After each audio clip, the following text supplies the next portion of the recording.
Adrien rejoint le parti sans pilon. Citoyens, citoyennes, on vous court. Des citoyens propres dans une ville propre, nos enfants nous regardent. Pour l'honneur, pour servir, pour la gloire, nous avançons. Je suis un citoyen ordinaire. Citoyen, soldat, frère, père. C'est mon devoir de citoyen. Je n'ai fait qu'une voix. Sud Radio, les vraies voix qui font bouger la France, les vraies voix citoyennes, Aurélie Gros, Stéphane Pellet. Bienvenue dans Les Vraies Voix Citoyennes, comme tous les lundis soirs de 19h30 à 20h. Et on va parler d'une cause qui mobilise beaucoup les Français chaque année. Mais avant d'en parler, on va accueillir nos coprésidents du G500. Bonsoir. Enfin non, ça a changé de nom maintenant. Idéal citoyen, G500, Aurélie Gros, vous allez bien? Oui, tout à fait. Et vous, Philippe David? Ça va très bien. Il fait un peu frais, mais ravi de vous revoir aussi. Parce que la semaine dernière, je n'étais pas là. J'avais pris un peu de toujours congé. En vacances. Bonjour Philippe.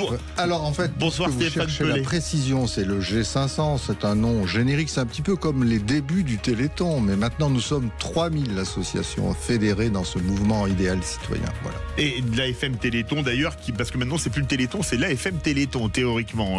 Ça s'appelle comme ça. C'est l'association. Avec grand plaisir, présidente Laurence Thiénot-Herman. Que vous-même, j'allais vous présenter.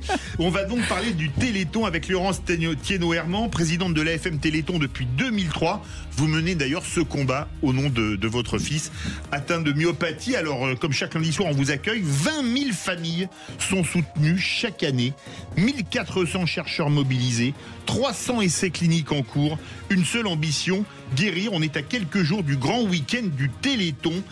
La marraine de l'édition d'ailleurs sera Santa, chanteuse engagée qui veut, je cite, c'est une expression un peu de Jones mais que j'aime bien, faire péter le compteur jusqu'à 99 999 999 €. Bravo, Philippe. Et on peut rajouter 99 centimes si on veut dans ces cas-là. Ce serait bien. Oui. Elle aime le chiffre 9. Ce serait bien. C'est à vous Aurélie Gros. Eh ben, on est ravis et je crois que l'introduction a été largement faite puisque Laurence Thiénot-Herman est présidente de l'AFM Téléthon depuis très longtemps, depuis 2003. Elle mène ce combat au nom de son fils atteint de myopathie, vous l'avez dit, Philippe David.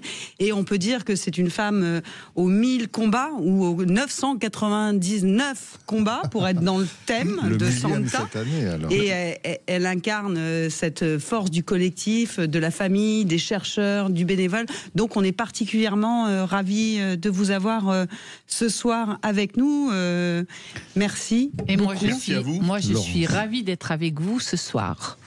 Alors, les victoires du Téléthon, 6 victoires, 6 raisons d'espérer. Déjà, quel regard portez-vous sur tous les progrès qui ont été faits? Parce qu'il y a de très très gros progrès qui ont été faits. Il y a vraiment de gros progrès qui ont été faits et c'est vrai que 20 minutes ne suffiraient pas pour tous les raconter. Mais si j'avais surtout un exemple à citer, c'est le fait qu'aujourd'hui, grâce au Téléthon, on sauve des vies. Et on a lancé le Téléthon pour cela, parce que en tant que famille pionnière, on voyait nos enfants s'enfoncer dans la maladie sans perspective thérapeutique.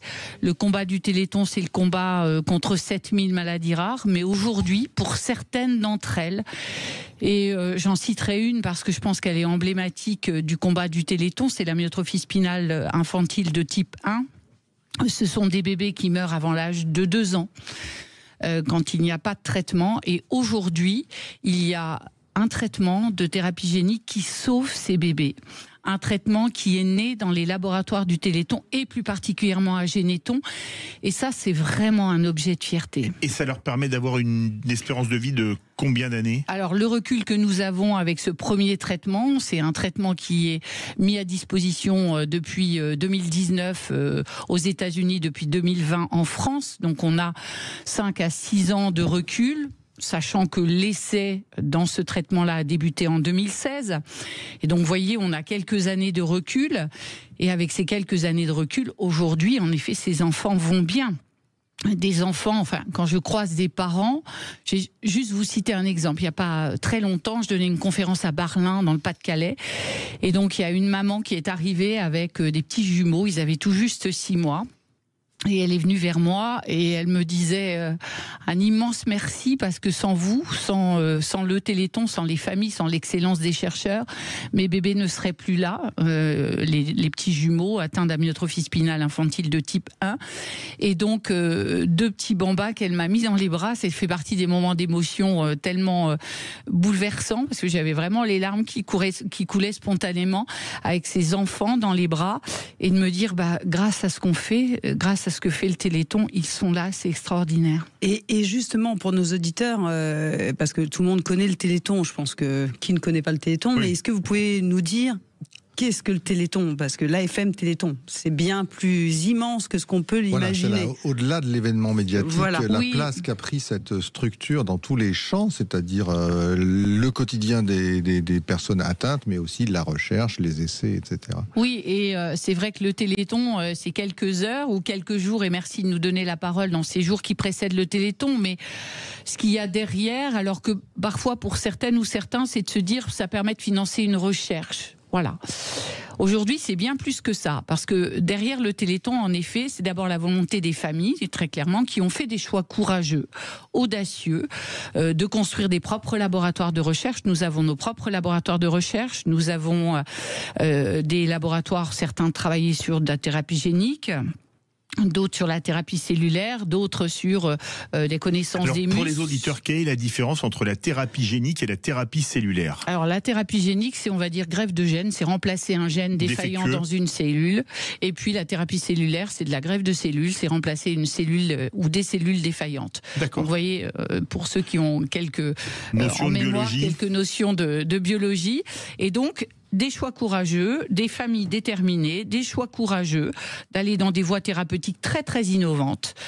Des chercheurs d'excellence, on va dire, parce qu'il y a 2000 chercheurs qui dépendent tous les ans des fonds du Téléthon. Donc ça, c'est aussi 2000, important. C'est énorme.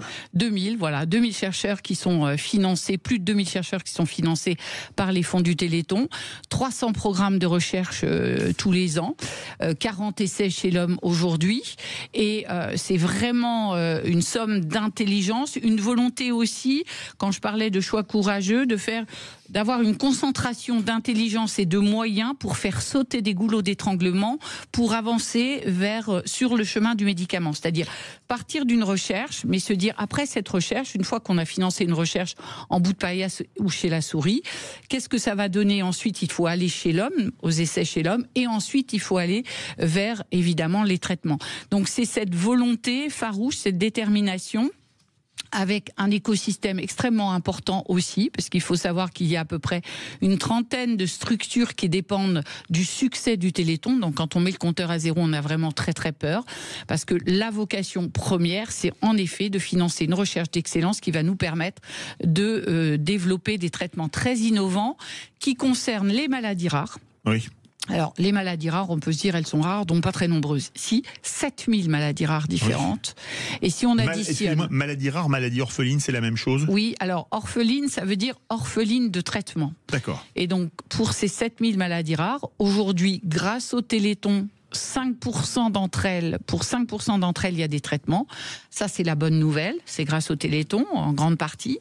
Ça veut dire aussi qu'il y en a encore 95% pour lesquels il n'y a pas de traitement. Donc, 7000 maladies rares, mais qui, en plus, ont généré, grâce au Téléthon, une recherche d'excellence, je disais tout à l'heure, mais qui ouvrent des voies thérapeutiques très innovantes, qui servent aussi à des maladies fréquentes. C'est ça qui est important de souligner, c'est que l'innovation thérapeutique qui est générée à partir des maladies rares sert également aux maladies beaucoup plus fréquentes. Voilà, cet aspect-là, je pense qu'on va y revenir tout à l'heure, notamment dans la deuxième partie, parce que c'est très très important. Mais je voulais juste souligner une chose. Vous parliez d'écosystème. Peut-être que les auditeurs ne se représentent pas, mais il y a donc une ville, c'est la préfecture de l'Essonne, c'est Évry-Courcouronnes, oui, dans laquelle c'est là où il y a le siège. Vous rentrez, c'est beaucoup plus que le siège, c'est tout un quartier, c'est un centre de séquençage du gène. Vous avez donc le Génopole, le Généton, enfin bref, beaucoup d'entreprises. Il y a une trentaine de grandes structures, mais il y a, je crois, de l'ordre de 200 au total start-up qui dépendent de ça. Et donc c'est un ensemble dans ce joli département, et c'est l'occasion de saluer aussi l'action qui a été conduite à l'époque par Michel Berson et Thierry Mandon, qui a été entre-temps ministre de la Recherche. Oui, c'est une vraie impulsion qui a été donnée donné et créer un écosystème avec cette volonté qui était de créer une Silicon Valley en France, s'inspirant de ce qui se passait aux États-Unis, en disant, et Génopole est né de l'initiative de mon prédécesseur Bernard Barato, de Daniel Cohen à l'époque, qui était le directeur scientifique du laboratoire Généton, qui travaillait à l'époque sur les cartes du génome humain. Et donc, c'est vraiment cette volonté de créer cet écosystème avec une recherche publique, une recherche privée, et tout cela au plus près du lit du malade. Aujourd'hui, il y a le centre hospitalier sud-francilien qui est à côté de Génopole, où il y a 30 labos académiques et une centaine de biotech. Et aujourd'hui, en termes de recherche, notamment sur la myopathie de Duchenne, comment évolue la thérapie génique? Oui, sur la myopathie de Duchenne, alors ça, maladie très emblématique. Alors, en quoi consiste la myopathie de Duchenne? Parce qu'il y a beaucoup de types de myopathie. Tout à fait. Alors, la myopathie de Duchenne, j'en parle d'autant mieux que je suis présidente de l'association, mais d'abord et avant tout de maman. J'avais un fils unique qui est décédé de la myopathie de Duchenne. Donc, maladie terrible, évidemment.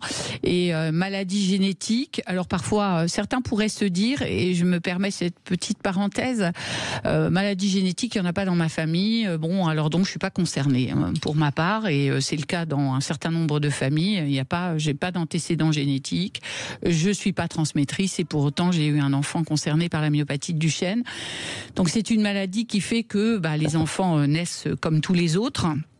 Et puis, à partir d'un certain âge, enfin pour ma part, à l'âge de 3 ans et demi, chez mon fils, je trouvais qu'il était moins souple que d'autres enfants à 3 ans et demi. Il courait pas, demandait les bras très souvent, avait du mal à monter les escaliers. Lorsqu'il était assis par terre, avait un peu de mal à se relever. Et puis, à partir de entre 7 et 12 ans, les enfants perdent la marche et puis progressivement perdent la possibilité de se servir des membres supérieurs et puis ensuite de respirer seuls. Donc ils sont souvent limités en termes de respiration et sont ventilés. Alors soit ventilation non invasive, soit trachéotomie. Et puis ensuite, le cœur étant un muscle, nos enfants décèdent de la myopathie de Duchenne. C'est vraiment une maladie emblématique de notre histoire associative parce que c'était le cas de mon fils, c'était le fils de Bernard Barato, mon prédécesseur, était concerné par la myopathie de Duchenne. Et puis la première présidente de notre association, avant même le Téléthon, Madame de Quépert, avait 7 enfants, dont 4 fils atteints de myopathie de Duchenne, qui sont tous décédés entre 14 et 18 ans. Donc quand je parle de ce combat associatif, de ce combat des parents que je représente, c'est vraiment cette mort aux trousses que nous avons. En tout cas, pour mon fils, c'était en plus une atteinte cardiaque forte qui faisait que chaque jour, on devait se satisfaire de ce qu'il pouvait faire parce qu'on savait que le lendemain, ce serait beaucoup plus grave encore. Et la maladie aurait davantage évolué. Et donc, dans cette maladie, un de nos directeurs scientifiques de dire c'est la maladie la plus compliquée de toutes. Parce que tous les muscles sont atteints. La preuve, en effet, les muscles squelettiques, le muscle lisse, les déglutitions deviennent compliquées, les muscles respiratoires, le muscle cardiaque, et il faut pouvoir diffuser les traitements un peu partout. Et c'est pour ça d'ailleurs qu'il y a des succès thérapeutiques de thérapie génique dans des maladies entre guillemets plus faciles que la myopathie de Duchenne, qui est la plus compliquée. Et enfin, depuis ces dernières années, grâce à notre laboratoire Généton qui travaille sur la thérapie génique, il y a un essai qui est en cours, et un essai qui montre depuis ces 3 dernières années très exactement, que chez les patients qui ont été traités à la dose thérapeutique, les résultats sont positifs. Et donc ça veut dire que la maladie a soit régressé un peu, ou en tout cas a été stoppée, et les enfants ont une évolution la plus normale possible, cette fois avec seulement 3 ans de recul sur 3 patients traités à la dose thérapeutique. Il faut multiplier ça. Voilà, il faut multiplier ça sur plus de 60 enfants. Ça veut juste dire plus de 100 millions d'euros sur 3 ans, donc ça vous donne une idée du coût. Voilà. Mais ça, c'est un immense espoir. Eh bien, écoutez, c'est un immense espoir. On va parler d'autres immenses espoirs en votre compagnie. Laurence Thiénot-Hermand, on se retrouve tout de suite avec les vraies voix citoyennes. Sud Radio, votre attention est notre plus belle récompense. Merci de nous donner toujours la parole dans ces temps difficiles. Pour ça, Sud Radio champion. Sud Radio, parlons vrai. Sud Radio, les vraies voix qui font bouger la France. Les vraies voix citoyennes. Aurélie Gros, Stéphane Pellet.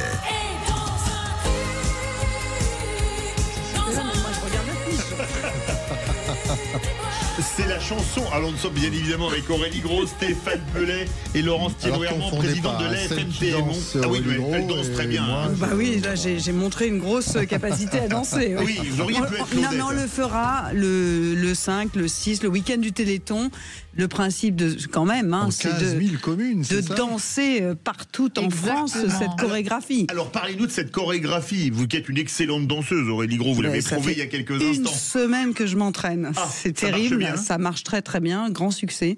Bah, le principe c'est de faire des flash mobs, j'imagine, mais parlez-nous-en. Oui, Téléthon Dancing, exactement. C'est une chorégraphie que tout le monde peut réaliser, mais c'est facile comme tout sur évidemment un tube de notre marraine Santa et de faire que la France entière bouge un peu partout dans les villes, dans les communes qui font le Téléthon, parce que comme vous le disiez, plus de 15 000 communes qui organisent le Téléthon, avec près de 60 000 associations qui participent au Téléthon et qui font un travail extraordinaire avec des bénévoles d'un engagement et d'une passion exceptionnelle. Stéphane Pellet. Alors oui, mais on parlait tout à l'heure de ce fameux écosystème donc, qui est né autour d'Evry-Courcouronnes, etc. Mais quand on vous avait reçu, il y a un peu plus de 2 ans, vous vous souvenez, c'était le moment où vous testiez votre premier médicament, vous lanciez les essais, ou même peut-être vous alliez en direction de la commercialisation, enfin je ne sais plus exactement ce moment-là. Ça a quand même été un point de bascule. Est-ce que ça a généré d'autres ressources, d'autres revenus? Parce que je veux rappeler une chose aux auditeurs, c'est que tout ça est né de la force d'une association. On ne dit pas assez, mais donc près d'une centaine de millions d'euros générés pour la recherche en France autour d'une association. Oui, c'est vrai que parfois, certains de dire le Téléthon, c'est un peu une institution. Alors, je n'aime pas vraiment ce mot-là, même si on est un repère et dans ce monde un peu bousculé et ce contexte un peu difficile, c'est vrai de se dire qu'on est un repère, voire une institution connue et reconnue, parce que depuis 38 ans maintenant, c'est important. C'est aussi un objet de fierté. C'est un pacte de confiance qu'on a fait avec les Françaises et les Français. Ils sont toujours là au rendez-vous 38 ans après, et ça c'est précieux. Mais pour autant, en effet, derrière le Téléthon, c'est une association de malades et de parents de malades que je suis fière de représenter. Tous les membres de mon conseil d'administration sont des gens concernés par la maladie, avec bien sûr un comité scientifique composé de dizaines d'experts, avec des experts internationaux pour évaluer nos projets, avec un comité financier, avec des experts au sein de la FM Téléthon, mais les décideurs sont les gens concernés par la maladie. C'est une association de malades et de parents de malades. Aurélie Gros. Et pour donc cette édition 2025, il y a effectivement le Téléthon Dancing. On invite tout le monde à venir danser et à travailler la chorégraphie. Il vous reste une semaine. Et il y a la grande tombola du Téléthon. Oui, la grande tombola, du Téléthon depuis, on va dire, ça fait 4 ans ou 5 ans, avec des lots qui sont basés sur de belles expériences culturelles, gastronomiques, voilà, plein d'expériences dans différents domaines, et donc avec 10 €, on peut acheter un billet en ciblant un lot qui nous semble intéressant, et ça permet de participer au Téléthon et évidemment d'avoir un petit peu de chance pour gagner ce lot. Je vais faire une chose que ne peut pas faire Aurélie Gros, parce qu'elle est trop modeste pour ça. Elle est maire d'une commune qui organise une animation autour du Téléthon. Donnez-nous un exemple, Aurélie Gros, d'une animation sympa et qui organise avec les associations de la commune. Et je crois que c'est ça. Votre commune est à côté d'ailleurs du Généton. Oui, pas très loin. Oui. 10 km à peine. Même pas, 7. Oui, donc voilà, on est presque voisins. Surtout des associations, et moi je tiens à le marquer comme vous l'avez dit, parce que c'est un engagement collectif, et on peut parler de force de l'engagement citoyen dans ces moments-là. Et donc nous on organise un karaoké géant, nous avons le cercle de l'âge d'or qui va tricoter et faire plein de petits objets au profit du Téléthon. On va ramer pour le Téléthon, parce que pour atteindre le chiffre 99 999 999, vous me direz, pour atteindre les 100 millions, comme disait un commentateur de football célèbre, il n'y a pas la ligne droite de Longchamp là. Moi j'aime bien un et plusieurs zéros, mais bon, chacun ses choix. Pour le coup, voilà, on va essayer essayer en tout cas d'animer le territoire et de récolter le plus de fonds possible. Et je pense qu'il faut qu'on se mobilise tous. Et au-delà de ça, on voulait aussi vous dire collectivement toute notre admiration parce que donc c'est toute votre vie que vous avez consacrée donc après Bernard Barato, que moi aussi il se trouve que j'ai connu, qui était un personnage très emblématique de toute cette belle aventure humaine. Qu'est-ce que vous retenez maintenant au plan humain et personnel ?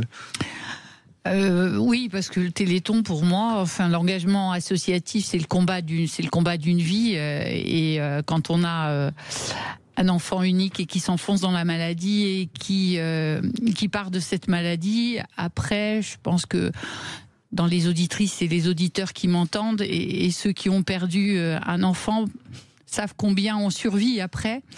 Et on vit difficilement, donc on survit et on survit pour aider les autres. En tout cas, pour ma part, c'est le plus jamais ça. C'est-à-dire ce que j'ai pu vivre en tant que maman, je ne le souhaite à personne parce que c'est pas le sens de la vie et de l'histoire d'une famille que de perdre son enfant et qui plus est son enfant unique. Et moi, ce que je retiens, c'est des moments d'émotion fortes quand justement je croise des familles et qui me disent que c'est extraordinaire parce que leur enfant vit, leur enfant court ou leur enfant est là tout simplement grâce au Téléthon, grâce aux recherches qui sont nées dans les laboratoires du Téléthon et ça c'est une fierté, d'abord c'est une immense émotion et on a les larmes qui coulent et les enfants qui disent mais pourquoi tu pleures et c'est tout simplement de les voir vivre, de les voir faire des bêtises, n'importe quoi. Et quand tout à l'heure on parlait de la myopathie de Duchenne et de ce petit Sacha qui a été inclus dans l'essai, et l'autre jour quand les parents m'ont dit l'été dernier il a monté les 2 étages de la Tour Eiffel, les 674 marches, et moi de m'imaginer monter une marche après l'autre alors que dans cette maladie sinon ils ne peuvent plus monter, là c'est de se dire ouais c'est tellement beau ce qu'on fait. C'est tellement beau. Alors, comment est-ce qu'on peut vous aider pour faire un don, parce qu'on peut commencer dès maintenant, on peut en faire toute l'année. Dès maintenant, voilà, on vous le promet, on va faire péter les compteurs. Ah, c'est bien, super. Bravo pour votre combat. C'est pas la première fois que vous venez dans les vraies voix citoyennes, c'est toujours un grand moment de vous recevoir avec, je dois le dire, beaucoup d'émotions. Bravo Laurence Thiénot-Hermont, présidente de l'AFM Téléthon depuis 2003. Vraiment bravo à vous. Et merci. Tiens, merci Maxime de nous repasser un extrait de la Santa. Alors, je me mouillerai pas pour la chorégraphie parce que je danse très mal. Mais pour le Téléthon, je serai prêt à le faire quitte à être ridicule. Merci beaucoup à vous. Laurence Thiénot-Hermont. Merci beaucoup Aurélie Gros, Stéphane Pellet. On vous retrouve lundi prochain et comme tous les soirs, vous aussi vous êtes très ému a priori, Magali Berda. C'est quand on est une maman, on ne peut que être encore plus ému, mais voilà. Bienvenue donc on ne vit pas dans la même France avec ce soir un débat on va dire très fort qui nous amène dans une ville chère à Stéphane Pellet. Dis donc, que des Stéphane Marseillais Stéphane. Mon mari Stéphane Marseillais. Bon alors, et on reçoit d'ailleurs en plus c'est un Stéphane, c'est ce que je vous disais. Alors ce soir on parle de Marseille. Est-ce que Marseille est devenue la ville du crime?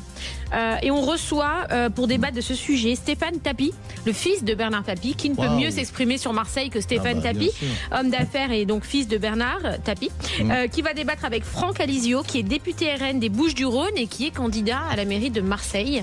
Voilà, donc on va avoir ce fameux débat. Ils sont venus se promener chez moi au Good. Je le sais. Je les ai vus dans les médias. C'est vrai. Voilà. Et ben ce soir ils sont sur Sud Radio. Ça se passe tout de suite sur Sud Radio. Et merci à notre fantastique équipe. Merci à François Louis, à Antoine, à Maxime, à Justine, à Zach au standard.